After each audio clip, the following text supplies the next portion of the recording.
Hello and welcome to food મંત્ર by Surabhi Vasa. આજે આપણે એક મસ્ત મજાની વાનગી બનાવી લઈએ. નાની હતી ને ત્યારે હું આ વાનગી બહુ જ ખાતી હતી અને એ છે મમરાના લાડુ. બારે વેચવા માટે આવે અને મારા દાદી બહુ જ સરસ બનાવતા. વેચવાવાળો આવે ને એટલે હું લેવા જાઉં કે મને આ મમરાના લાડુ ખાવા છે, પણ મારા દાદી મને બનાવીને આપતા અને એટલા સરસ ટેસ્ટી એ લાડુ બનતા હતા ને એવા જ લાડુ આજે આપણે અહીંયા બનાવીશું. તો એના માટે મેં મમરા લીધેલા છે અને એની સાથે ગોળ લીધેલો છે. 3 કપ મમરા છે અને એની સામે 1 કપ ગોળ છે.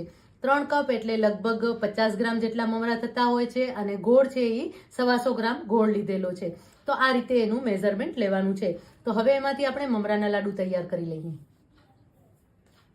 લાડુ બનાવવા માટે સૌથી પહેલા આપણે મમરાને શેકી લઈશું, એટલે કે મમરાને થોડા ક્રિસ્પી કરી લેવાના છે. મમરા જો કડક હશે ને તો એના લાડુ બહુ જ સરસ તૈયાર થશે.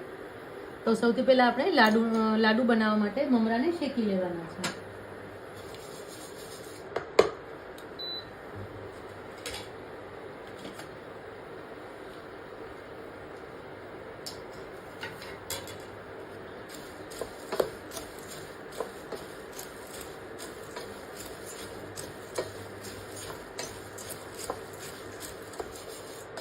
મમરાનો કલર ચેન્જ ન થવો જોઈએ, ખાલી ક્રિસ્પી થવા જોઈએ, એ રીતે મમરા શેકાવાના છે.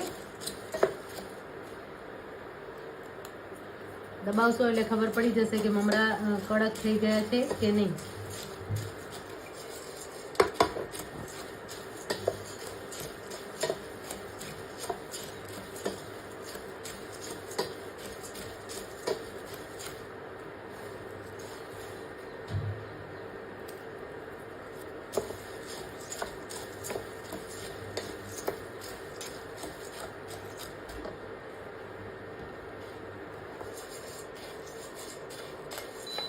મમરા શેકાઈ ગયા છે, એને એક બાઉલમાં લઈ લઈશું. આવી રીતે એક પ્લેટમાં કાઢી લેવાના છે.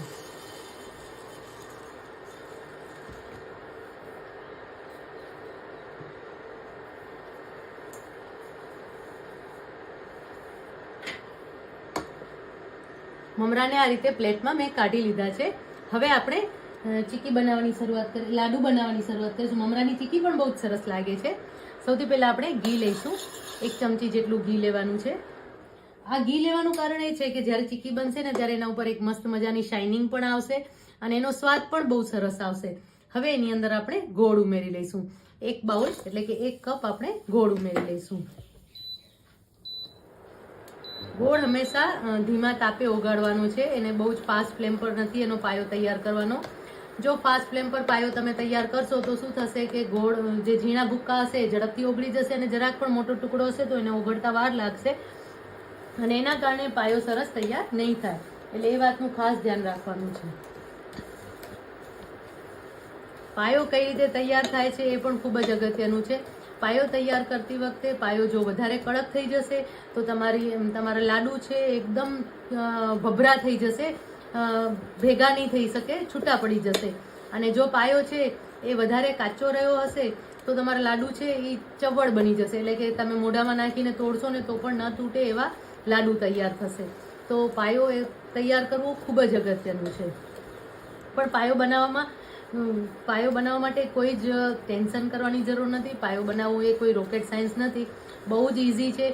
ખાલી ને ખાલી તમારું ધ્યાન પાયો બનાવતા હો એના ઉપર હોવું જોઈએ. એટલે કે તમારી જો નજર હટી તો દુર્ઘટના ઘટી. એટલે કે તમે ધ્યાન નહીં આપો અને બે વસ્તુ ભેગી કરતા હશો ને ત્યારે આ પ્રોબ્લેમ થવાનો જ છે. તો એના માટે ફક્ત અને ફક્ત આપણે પાયો બનાવતી વખતે એના ઉપર જ ધ્યાન આપવાનું છે. એટલે કે ચીકી બનાવતા હોય ત્યારે કોન્સન્ટ્રેશન આપણું ચીકી ઉપર જ હોવું જોઈએ. ગોળને સરસ રીતે ઓગાળી લેવાનો છે.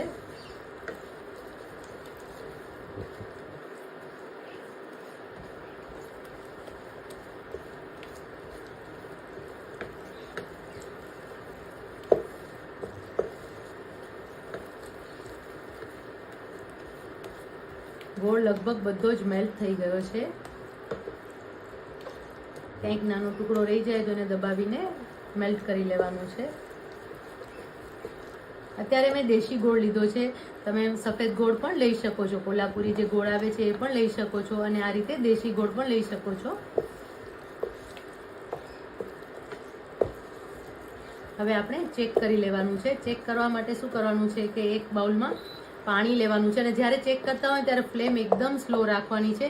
અને જો તમને એવું લાગે કે પાયો તૈયાર થવા આવ્યો છે તો ફ્લેમ ઓફ કરી દેવાની છે, કારણ કે તમે ચેક કરશો એટલી વારમાં પાયો તમારો વધારે આકરો પણ થઈ શકે છે. જો આવી રીતે પાણીમાં તમે એક ટપકું મૂકવાનું છે અને પછી ચેક કરી લેવાનું છે. ઠંડુ પડે એટલે ચેક કરી લેવાનું છે. જો એનો બોલ્સ તો સરસ તૈયાર થઈ જ જાય છે, પણ હજી સોફ્ટ છે આ બોલ. આવી રીતે હજી ચિકાસ પકડાય છે, ખેંચાય છે. તો આવી રીતે ખેંચાવું ન જોઈએ. જો ખેંચાતું હશે તો સમજી લેવાનું કે પાયો સરસ તૈયાર થયો નથી. અને ન ખેંચાય અને તરત જ કડક ક્રિસ્પી થઈ જાય એટલે સમજી જવાનું કે એનો પાયો સરસ તૈયાર થઈ ગયો છે.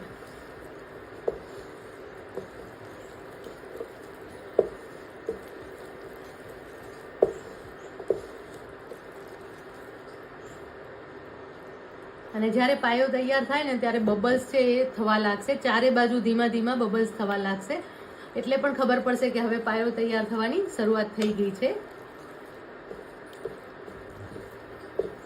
આપણે ફરીથી ચેક કરી લઈશું.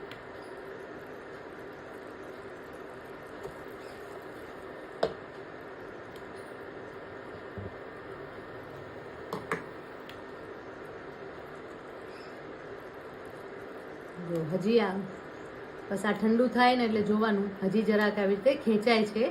એકાદ મિનિટ માટે જ, ખાલી 1 મિનિટે નહીં, 30 સેકન્ડ માટે આપણે રહેવા દઈશું એટલે સમજી જવાનું કે આપણો પાયો તૈયાર છે.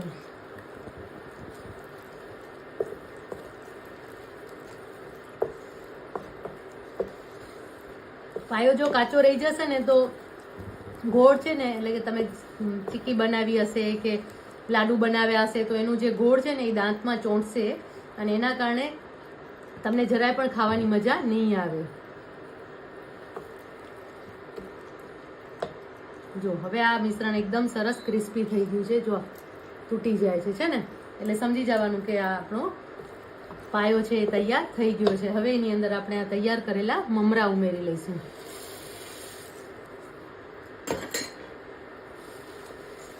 મમરા ઉમેરી અને મિક્સ કરી લઈશું. અને આ પ્રોસેસ કરતા હોય ત્યારે ફ્લેમ ઓફ કરી દેવાની છે, જેથી કરીને પાયો છે એ વધારે આકરો ન થઈ જાય.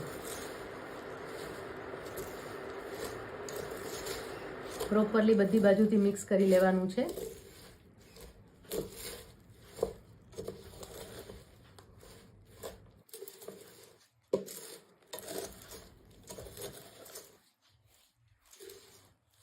જો સરસ મિક્સ થઈ ગયું છે ને.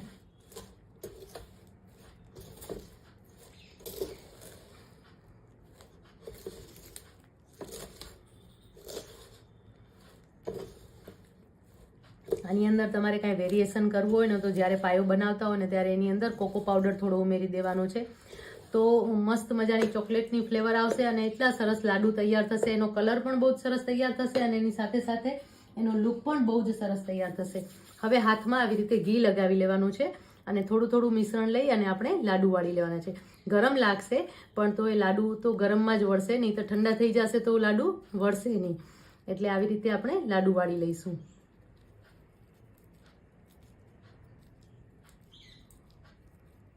જો આ રીતે આપણે બધા જ લાડુ તૈયાર કરી લેવાના છે. આ પ્રોસેસ થોડી સ્પીડમાં કરવાની છે.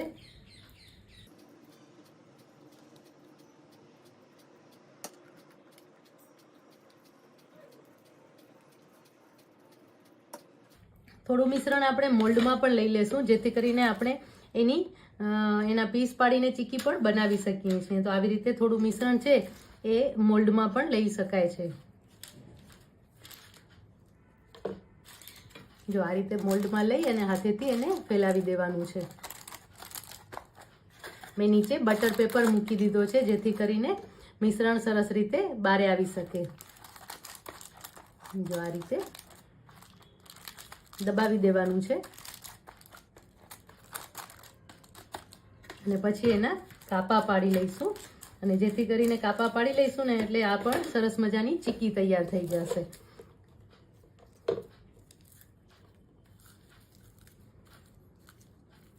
આ રીતે બધા જ લાડુ આપણે તૈયાર કરી લેવાના છે. મમરાના લાડુ સરસ વળાઈ ગયા છે અને જે આપણે ચીક્કીની જેમ મોલ્ડમાં પાથર્યું હતું એ પણ સરસ અનમોલ થઈ જાય છે. જો તમે જોઈ શકો છો કે એના પણ એકદમ સરસ પીસ પડી ગયા છે.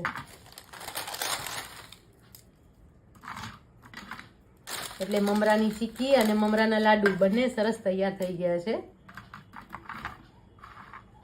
મમરાના લાડુ અને મમરાની ચીક્કી તૈયાર છે. આપણે એને સર્વ કરી લઈએ. બાળકોને પ્રિય એવા મમરાના લાડુ તૈયાર થઈ ગયા છે. આપણે એને સર્વ કરી લઈએ. એટલા મસ્ત દેખાઈ રહ્યા છે અને તમે જ્યારે ધાબે જાઓ ને ત્યારે આ લાડુ લઈને જજો અને પછી બાળકોને તો આપજો, એની સાથે મોટાઓ પણ મજા માણશે, કારણ કે આ લાડુ છે એ બધાના પ્રિય છે અને એકદમ સરસ તૈયાર થઈ ગયા છે. તો તૈયાર છે મમરાના લાડુ અને એની સાથે આપણે આ ચીક્કી પણ બનાવી છે મમરાની, એ પણ બહુ જ સરસ લાગી રહી છે અને એકદમ ક્રિસ્પી છે. જો તમને બતાવું કે કેટલી ક્રિસ્પી છે એ છે ને, બહુ જ મસ્ત લાગે છે, ખાતા પણ બહુ જ સરસ લાગે છે. તો મમરાના લાડુ અને મમરાની ચીક્કી બંને તૈયાર છે. તો આવી જ નવી વાનગીઓ સાથે, નવી વાતો સાથે ફરી મળતા રહીશું. ત્યાં સુધી બાય બાય.